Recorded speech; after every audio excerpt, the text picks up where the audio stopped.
I'm Dr. Cristina Kenney. I'm a professor at the University of California at Irvine, and today I'm going to talk to you about the similarities between age-related macular degeneration and Alzheimer's disease. They have actually many features in common, but they're found at different locations. But it's very possible that they have similar treatments.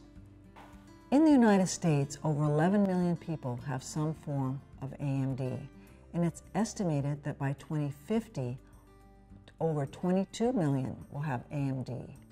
Worldwide, in 2020, 96 million people have been found to have AMD, and by 2040, it's estimated that 288 million people will have some form of age-related macular degeneration. In the United States alone, in 2016, the cost to treat AMD was $512 billion. For Alzheimer's disease in the United States, 5.4 million people have Alzheimer's disease, and by 2050, it's estimated that it will be 13.8 million. Worldwide, there are 44 million people with AMD, and the cost as of 2016 in the United States is $236 billion, and globally, it's $605 billion.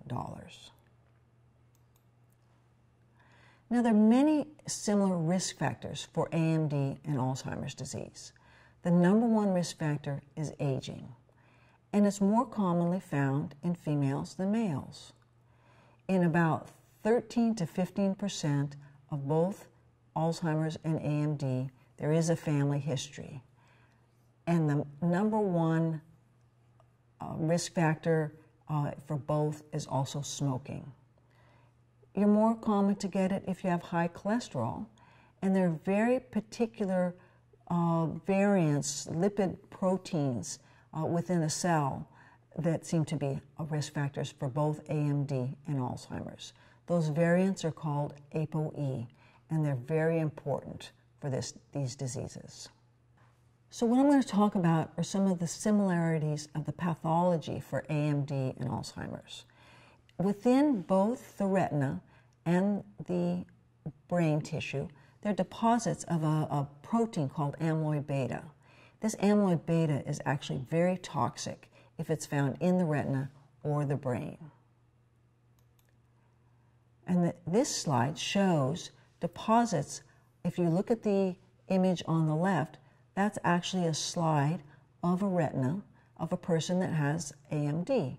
And the green, as you can see, it's a stain that then picks up amyloid beta. Normally, there shouldn't be any amyloid beta in the retina, but you can see that the deposits are present. And the importance of that is that the deposits are actually harmful to the normal cells surrounding them. In the image on the right, again, using this stain for amyloid beta, you can see deposits in the brain tissue. But having those deposits there means that the surrounding cells, the healthy cells, will start to die. Another similarity between Alzheimer's and AMD is that there's a high level of tissue damage, which means that there's loss of function and cell death. You can see in the upper left-hand image, on the left, there's a picture of what a normal brain looks like, and on the right, you can see a picture of an Alzheimer's brain. And you can see how much smaller there is in the Alzheimer's brain because of the loss of so many cells. The picture on the right now shows a cross-section through a normal brain, and you can see there's a lot of structure to it compared to the image on the right-hand side, which shows that there's a lot of loss of brain tissue from an Alzheimer's patient. And finally, the picture in the lower right is an image that's taken of a normal brain and an Alzheimer's brain. And you can see that big area of black in the middle of the brain. That's an area where there's so much loss of tissue that the ventricles or the cavities that are present inside the brain have actually expanded.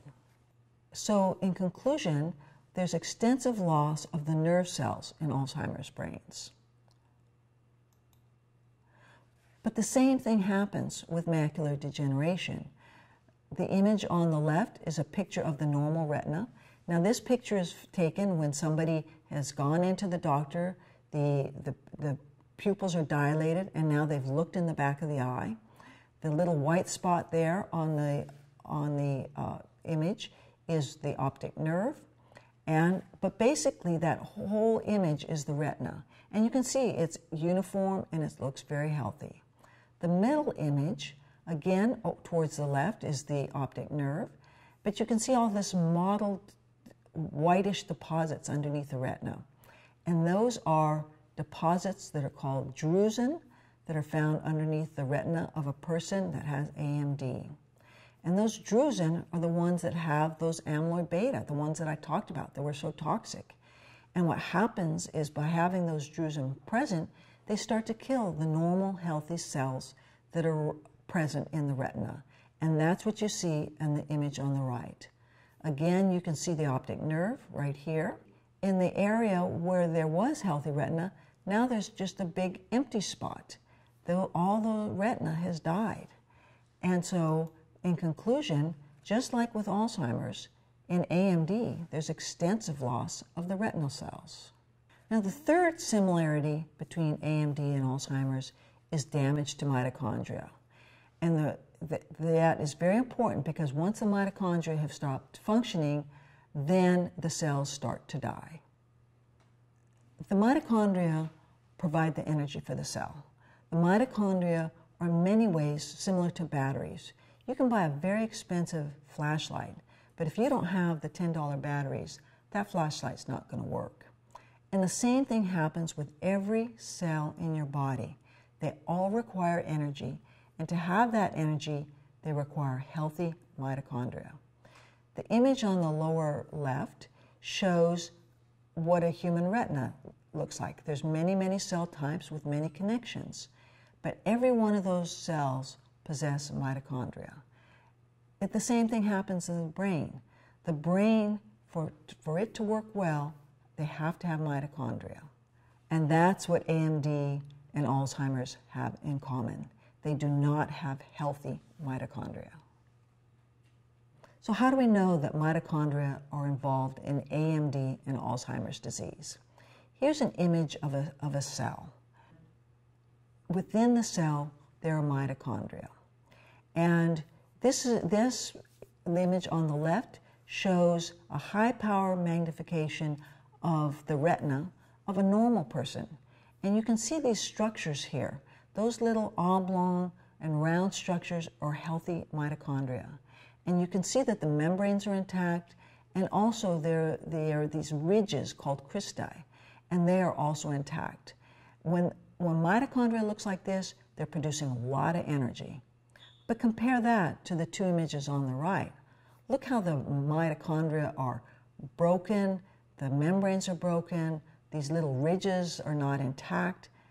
Those mitochondria are not producing energy in the same way.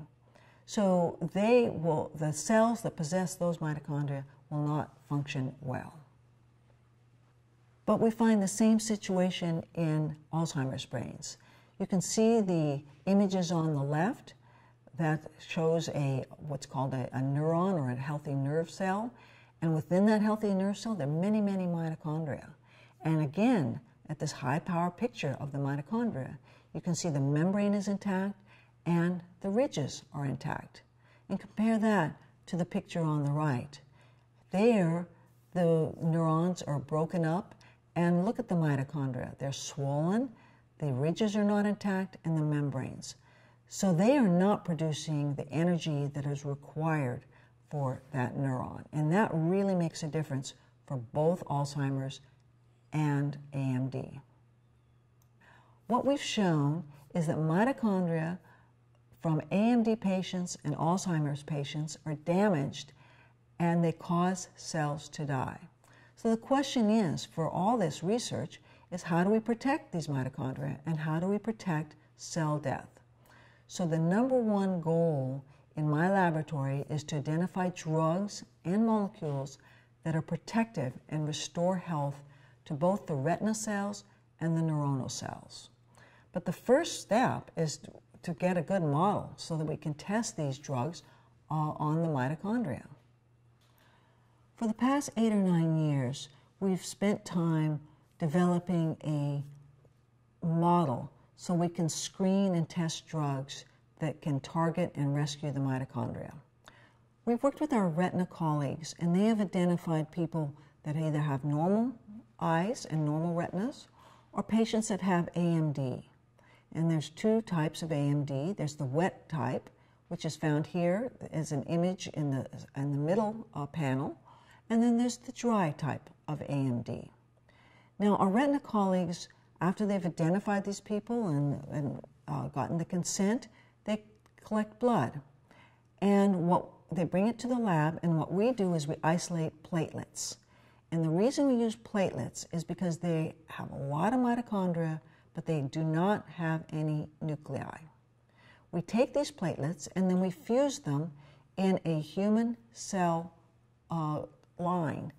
And this is a specialized type of cell that we have actually removed the mitochondria from those cells. So they have nuclei, but no mitochondria. And now we fuse the platelets with the recipient cells that have nuclei, but no mitochondria. So then we have cell lines, and they're called cybrids. So each cell line represents and possesses the mitochondria of that individual. So for these control cybrids, they would have the control mitochondria. For the person that has wet AMD, they would have the mitochondria from that person. From the person that has dry AMD, they would have that mitochondria. But for all of those cells, all the nuclei are identical. So if this cell line, if one cell line behaves different than another cell line, it has to do with the influence of the mitochondria, because all the other components of the cells are the same. So using this model, this cybrid model, we can then screen drugs and see what drugs are going to help rescue these mitochondria.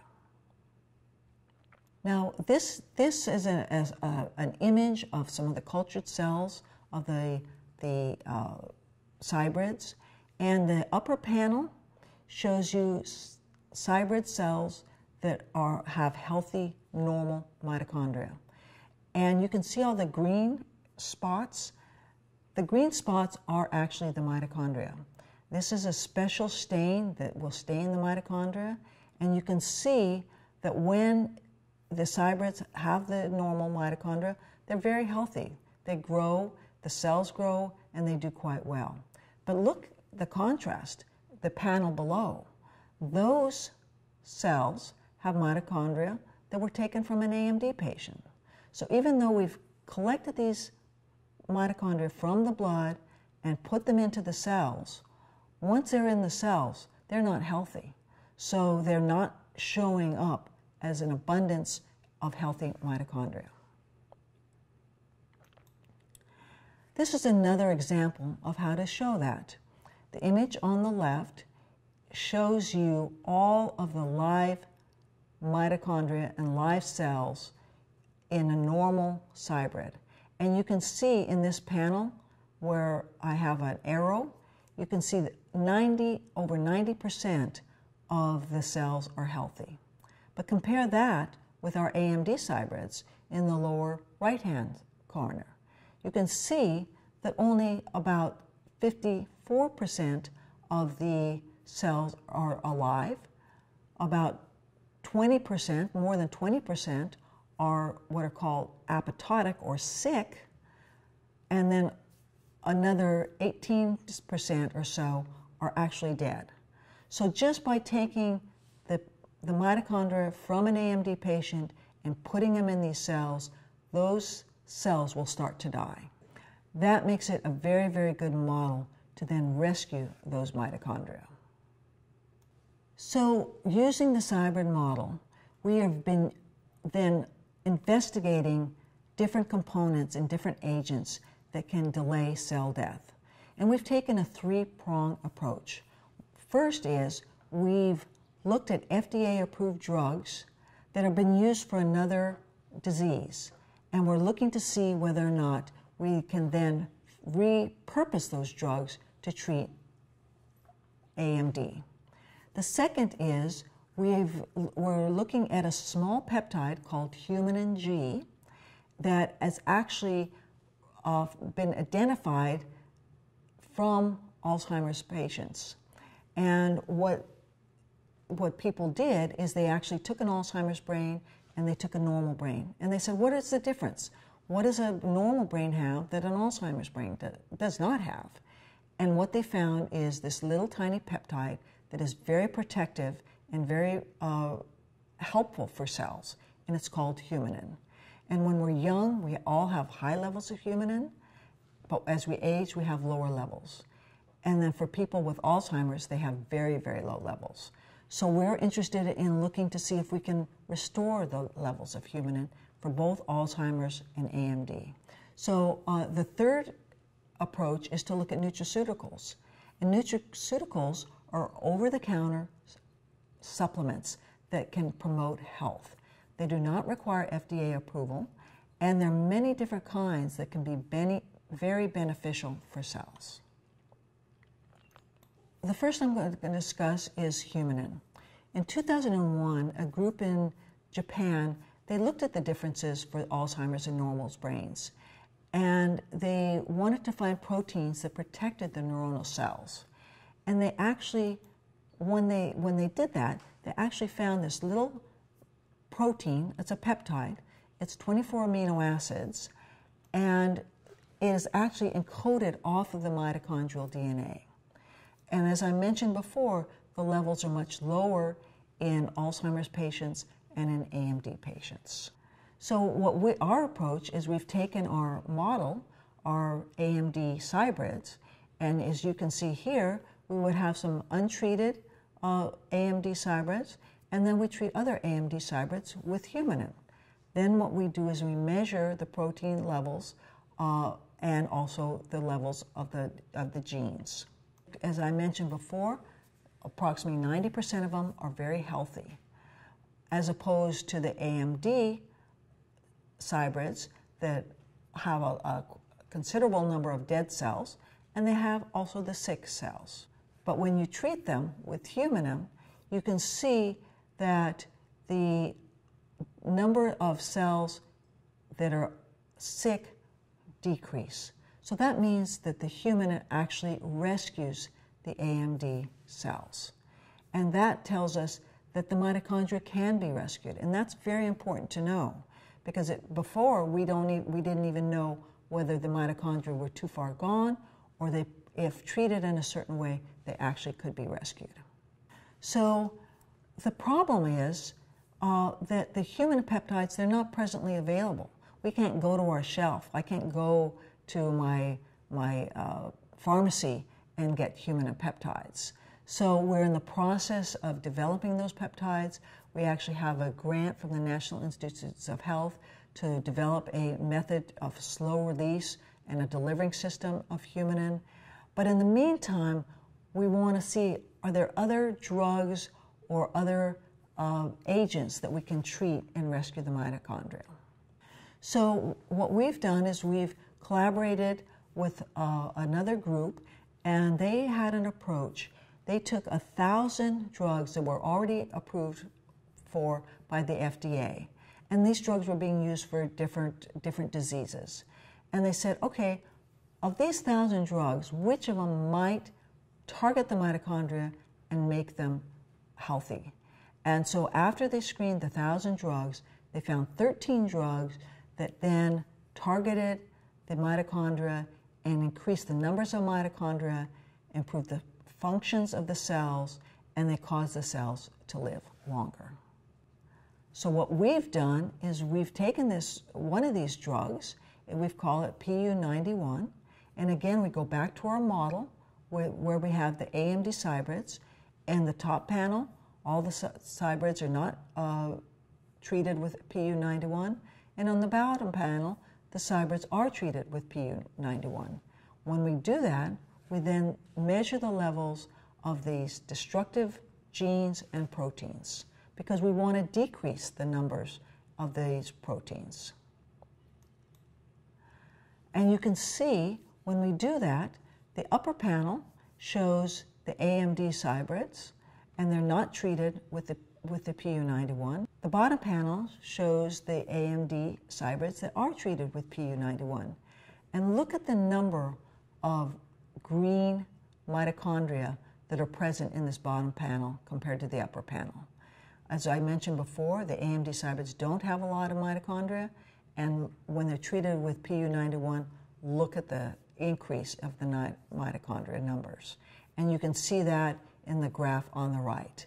The black bar is the untreated, whereas the gray bar are the ones treated with PU91. So it's causing a tremendous increase in the health of the cell, and because there are more mitochondria. So what I've talked about so far is the common feature in both AMD and Alzheimer's disease, and that is mitochondrial damage. So our overall goal is to rescue or replace the damaged mitochondria with healthy mitochondria. Although this is technically challenging, it's an ideal way to restore mitochondria and return youthful functions to the cells. So what we really want to do is, here you can see an image, and I think this is how many times we feel as we grow older, and certainly this is how our cells feel. And what we want to do is we want to introduce these healthy mitochondria so that with the healthy mitochondria, we will then improve the function of the cells and improve the health of the individual. This work has been supported in part by Discovery Eye Foundation. It is a nonprofit 501c3 organization dedicated to finding treatments and cures for sight-threatening eye diseases. It was founded over 47 years ago, and it has supported this work specifically with age-related macular degeneration. If you'd like to learn more about the organization, please visit the website at www.discoveryeye.org. Thank you very much, and I hope you have found this video and this information helpful. Thank you.